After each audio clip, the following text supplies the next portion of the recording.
So this client's main concern was around sugar and junk cravings around her cycle, which is, I think, something that a lot of us experience. So this is very common and also very normalized. And while we like to exercise balance, we also like to exercise curiosity around why she might be having these cravings, because it is very common for women who have some level of hormone imbalance. So because her main concern was energy here, we're also going to make sure she's checking off her basic foundations, which you'll hear me talk about a lot. Is she eating enough calories? Many women do not, and we also need more calories during our luteal and menstrual phases. So not eating enough can lead to a spike in cortisol, which can make us more prone to craving salt, sugar, fatty, and quote, junk foods. And then other things to consider are, is she eating balanced meals, protein, fat, carbohydrates, and fiber? This is always going to be a foundation, especially for the blood sugar piece, which again can contribute to cravings. And we'll also touch on the amount of protein she's consuming, as well as electrolytes, all those basics. So I wonder if these cravings come from hormone imbalance or cortisol levels. Because this client expressed that she feels she relies on coffee for energy, I wonder if the overstimulated nervous system is playing a role in her cravings.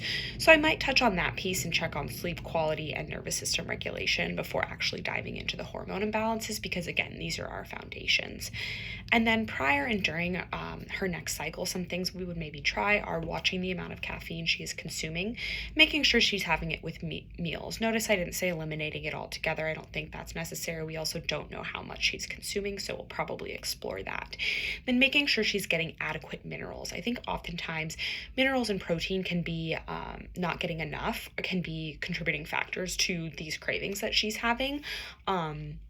So probably increasing magnesium, sodium, and seeing if she would be open to consuming some organ meats or capsules, specifically this time of her cycle. And then incorporating snacks between meals, specifically during this phase. It could simply be that calorie piece, so probably incorporating more of those balanced snacks throughout the day.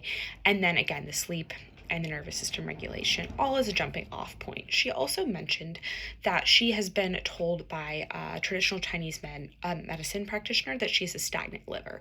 Now, personally, I am not educated in traditional Chinese medicine, so specifically though, some things I might try for liver support, because it does play that role in hormone regulation. I might try introducing bitters before meals. This is a great option for most people for digestive support, so probably try that, or incorporating bitters into her diet. So foods like dandelion, radicchio, endive, and arugula, because these all stimulate digestion and support that. So as well as supporting detoxification in the liver, and then probably also upping her intake of cruciferous veggies as well. Again, I don't know her current diet.